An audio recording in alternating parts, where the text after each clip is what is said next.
February 23rd, Thursday at 11:30. Today we're talking about the top 5 reasons why people would choose to refinance. Love to hear what you guys think are those top 5 reasons today. If you do want to put them in the comments below, I'll take a look at those. But one of the main reasons that people refinance, I got 5 of them today, and we'll be going through them today on Canadian Mortgage Weekly. We're streaming today live all over social media. It's streaming on Instagram, we're streaming on Facebook, YouTube, if you want to check out my YouTube channel. And if you're viewing on Facebook, that's great. Love to have you comment, share, and send this to family and friends that could benefit from this video. And why do I do these videos? I do them to help my clients and to help Canadians with their mortgage. And hopefully that these videos do help. I do get a lot of good feedback from them. So let's get right into it. 5 reasons, top reasons why people refinance their mortgage in Canada. One of the top reasons, you probably guessed it, is to lower your interest rate. It's one of the most common reasons actually people will refinance their mortgage, to take advantage of that lower interest rate.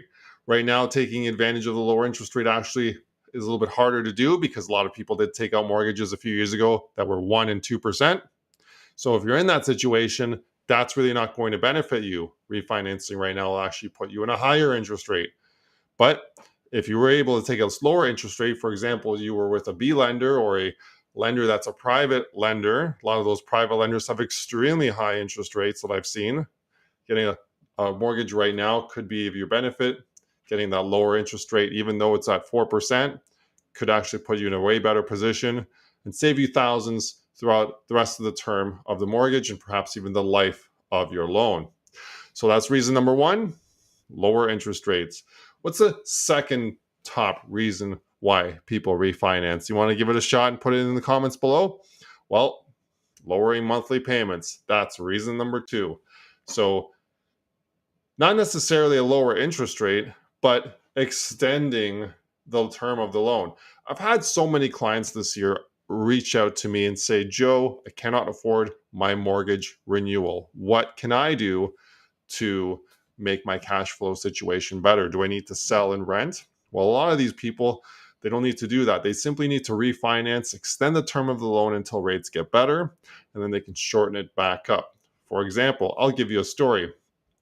Had a family, they had about 20 years left on their mortgage, and they got their mortgage renewal. Their mortgage payment almost doubled overnight because of the current rates on renewal. Their original bank gave them a very low rate years ago, and then when they came up for renewal, the payments were almost double.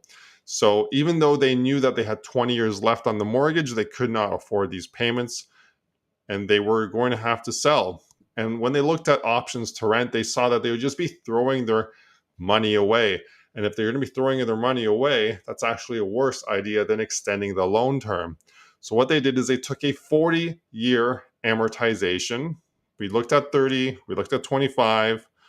So we took a 40-year amortization. And with that, they were able to lower their monthly payments to where they were before. Took a short-term mortgage, I think it was 3 years. So in 3 years' time, they believe that rates will be back down, and that at that time, they'll be able to take that mortgage at the 37 years remaining, refinance it again, put it back to 20 years at that lower rate, and they'll be able to continue on their path and with their goal of owning their home mortgage-free in about the same amount of time as originally. So that's another reason people will refinance, is to lower their monthly mortgage payments. And if that means extending the loan term, that's what it means. What do you guys think about that? I'd love to hear your thoughts on whether or not that was a good idea for that family. But really, they could not afford it any other way. So what's another reason why people refinance? Well, that would be to actually change the terms of the loan. So what does that mean? Well, changing the terms of the loan can allow a homeowner to change from a variable rate mortgage, for example, or an adjustable rate mortgage to a fixed rate mortgage. And what does that give you? It gives you a more predictable monthly payment. And I know right now, a lot of my variable rate mortgage holders have been connecting with me to see if they can refinance into a fixed rate mortgage. So that will give you the benefit of a stable monthly payment versus a variable monthly payment. A lot of my variable rate mortgage holders have been sitting in a variable rate with their mortgage completely going up and up and up every step of 2022 and into 2023. So if rates continue to go up, that's going to put those people in a worse position every time rates go up. Whereas refinancing to a fixed rate mortgage can stop that pain, ongoing pain, and put you in a better situation going forward for the time being. A lot of my customers are taking 2 to 3 year fixed rate mortgages simply to be able to ride out the high rates and then return back to a lower rate environment in 2 or 3 years as they see fit. So that could be changing the loan terms. Also, some loans don't allow prepayments, some loans don't allow portability, and some loans don't allow blends and extends. So if you are also changing your loan terms for those reasons, you might be able to negotiate some better terms on those specific topics. Prepayment privileges being how much extra you can put down on your principal every month without penalty, how much extra you can increase your rate each payment without, not rate, increase your payment without penalty, as well as being able to have a portable mortgage term. So if you move to a new home, you won't be faced with a penalty. You can just take that mortgage with you. All right, so that was number 3. Number 4, you've probably understood this before, but accessing equity. This can be done with a cash out refinance, and then the customer can actually take that extra mortgage that they've borrowed against their equity and receive cash on closing. And that cash on closing can be used for a number of things. I've seen main reason is to pay off high interest debt. So this will be like store credit cards or consumer credit cards at 19.99, 29.99, or 21.99% interest. You're still in a much better situation paying off those credit cards with a mortgage and putting them with a rate of a 4 or 5%. Another reason would be to access equity to buy an investment or rental property. They can use that extra cash out refinance to then put down a down payment on a second property. So that's another way that people do access their equity for. And if you're this type of person, I've seen this happen before, but people want to take a vacation. So they'll refinance their home to actually take a vacation. They'll refinance, take out $10,000, and then go on a vacation to Punta Cana or whatever it is that they want to do. They haven't had a vacation in years, and it's worth it for them to have that lower stress and be able to recharge and do their life that way. Some people access their equity to buy a new car. They don't want to have a separate car loan. They want to have their home payment and car payment all in one. And a lot of car loans right now, believe it or not, are over the rate of the mortgage right now. So you're actually being able to reduce the overall interest. And a good strategy or mortgage hack about this is to be able to take that money you would have paid to your car loan company and put that money extra on your mortgage to further reduce your balance of your mortgage quickly and while taking advantage of that lower interest rate. So just some reasons why people refinance their mortgage. And the last reason is to pay off emergency debt. So emergency debt is things like Canada Revenue Agency debt. You need to pay your taxes or else you're going to be faced with a huge penalty. Or you need to pay off your HST, GST return. As a business owner, that can mean huge benefits to refinance to pay that off, because once you have that HST arrears, it's really hard to get a mortgage after that. Another reason people might refinance their mortgage is to pay off property tax arrears. If the city actually has sent you registered mail because you forgot to pay your property taxes for 2, 3, 4, 5 years in a row, you might be losing your home soon. So it's either you lose your home or you refinance your mortgage and pay off the tax arrears. All right. What is number 5? Top 5 reasons that people refinance their mortgage. Well, number 5 would be removing a co-borrower. Why would someone even put on a co-borrower onto their mortgage, you're asking? Well, a lot of reasons why people will put on a co-borrower comes down to being able to afford the home in the first place. So if you are a single person that is just starting out and you want to buy a home and you don't have anyone like a spouse or anything, but you want to buy your home, then you can actually purchase a home if you have great credit and low or no debt, but the amount that you can afford is not very much. So by adding a co-borrower, you can actually add extra funds to that mortgage so you can actually get into the market. And then after a few years, you can actually refinance your mortgage and remove that co-borrower. That co-borrower is not going to want to stay on your mortgage for very long anyway, because say if it's your father or grandfather or uncle or aunt or grandmother, it doesn't matter. If that co-borrower is on your mortgage is showing on their credit bureau, and it's limiting their borrowing power for their own mortgage or car loans or whatever they are trying to get themselves. So by refinancing, you're actually able to take a look at with the bank and broker, can I get this mortgage on my own now, remove that co-borrower, and then go on your own way. Now, the reason why you want to remove a co-borrower off your mortgage is actually to remove an ex-spouse. So if you've gone through a divorce or a separation, you want to get that ex-spouse off your mortgage because you don't want them to do anything to affect your mortgage and your stability and your credit bureau. So you're going to want to remove that ex-spouse as quickly as possible and move forward with a refinance to do so. So those are the top 5 reasons that I've seen people refinance their mortgage in Canada. So those again are: number 1, lower interest rate; number 2, lower monthly payments; number 3, changing loan terms, going from a variable to a fixed; number 4, accessing equity for whatever the reason may be; and number 5, removing a co-borrower, whether it's an ex-spouse or a family member that helped you get into the housing market. So those are reasons why you can refinance. And if you're looking to refinance, my link is in the bio. Let's take a look at some other things today on the mortgage landscape. I have some updates here for you. Get a purchase illustration for a first-time home buyer on the left here. You can see what I have. It's a example of what it looks like to buy a home as a first-time home buyer with 5% down for a starter home in today's market. Then we have the refinance illustration over here on the right, showing you someone that's established who has owned a home for quite some time, estimated value sitting at $900,000, and is looking at what the maximum cash out refinance would look like on a $720,000 mortgage with the payments at today's interest rates. You might think that's a lot of money. However, that is commonplace on what we're seeing today. All right, what's happening with the bond yield? This bond yield I follow to predict 5-year fixed rates. A few weeks ago, you might remember as you were watching my podcast that I mentioned that this was the bottom end, or could be the bottom end, of what we were seeing for the 5-year fixed rates to start the year off. And now we're up here at 3.5, just over 3.5% on the bond yield.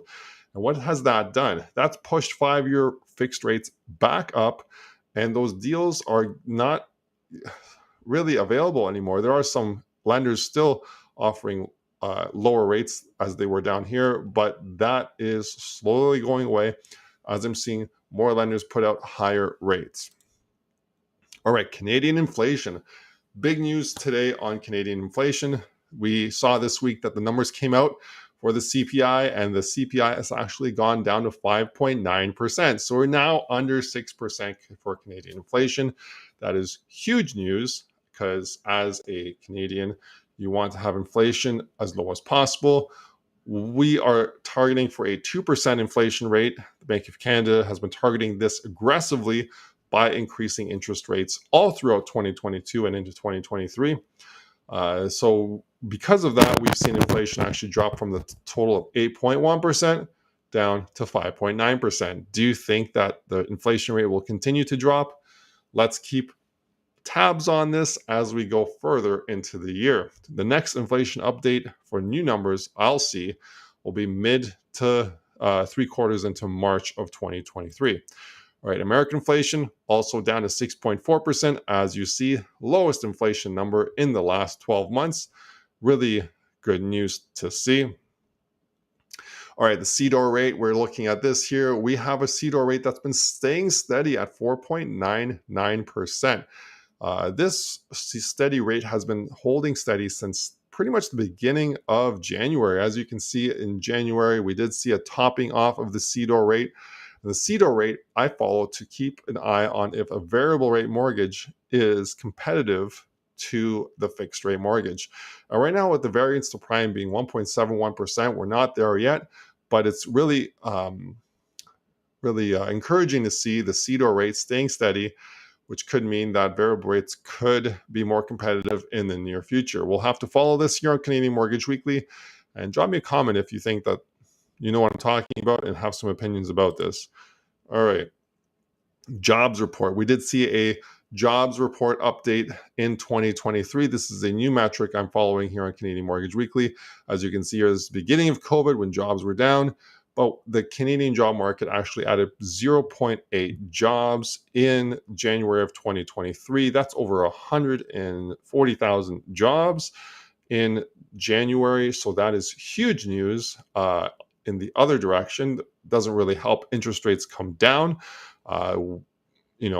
Could be an anomaly. However, because rates have been going up, if jobs are going up too, it's hard to see the Bank of Canada wanting to lower rates anytime soon. So they'll probably keep an eye on this and not lower rates anytime soon. I know that the prediction right now is for rates to come down in 2023, at the end of 2023. So this is the prime rate chart here. As you see, it's been going up since February of 2022, slow and steady increases throughout the year, with our last increase bringing the prime rate up to 6.7%. Our next Bank of Canada announcement is happening on March the 8th of 2023. I'll be doing a live announcement right here on Canadian Mortgage Weekly at 10 a.m., preceded by a live pre-rate show talking about all the things I talk about here, but condensed, and on the day of the rate announcement, things like the inflation rate, the jobs report, the sentiment going on in the market. And a lot of people are actually predicting the Bank of Canada to hold rates steady or raise them 0.25%. I'm on the fence about that. I'm leaning towards the Bank of Canada holding rates steady for 2023 in March 8th because the inflation rate has been coming down, and it came down more significantly this month than last month. So we'll have to see what happens at the March 8th rate announcement. Let me know in the comments below what your thoughts are about that. Current overnight rate sits at 4.5%, and that was increased 0.25% at the last rate announcement. Okay, and now let's look at the average national house price here on episode 124. What are we seeing? That in January, the average national house price went down another 2% to $612,204. Do you think house prices will continue to go down? I know that, as you see here, the orange line, they did bottom out in July of 2022, went up just a slight amount, and then back down in 2023. Could be an interesting thing that we see.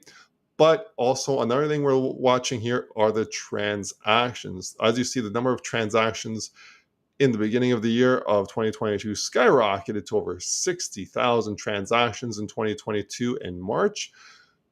And in January of 22, we saw transactions hovering around 33,000 transactions that month. But this month, we are seeing close to 21,000 transactions total in Canada, which is a third of what we saw in the same time last year.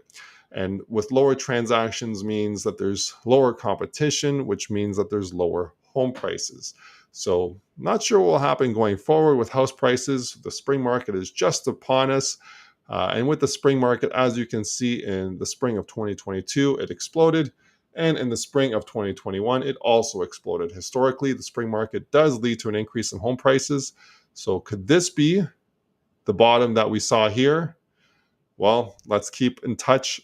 Watch me on Canadian Mortgage Weekly. I'll have February statistics out in the later half of March. So with that, that brings us to the end of episode 124, top 5 reasons why people refinance their mortgage here on Canadian Mortgage Weekly. If you're looking for an Ontario mortgage broker, my link is in the bio. You can always connect with me by scheduling an appointment. I can take a look at your mortgage and give you some advice on what to do, as well as getting you a better rate compared to your bank. I work with all the lenders, have low overhead, and can work on your mortgage to get a competitive offer in front of you without fee to you. So with that, thanks for watching today.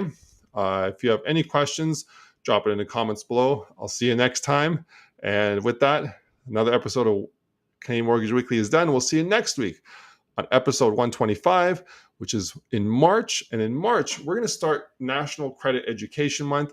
With National Credit Education Month, we'll actually start talking about credit, what helps credit, what ruins credit. I'm looking forward to seeing you then next month on Canadian Mortgage Weekly.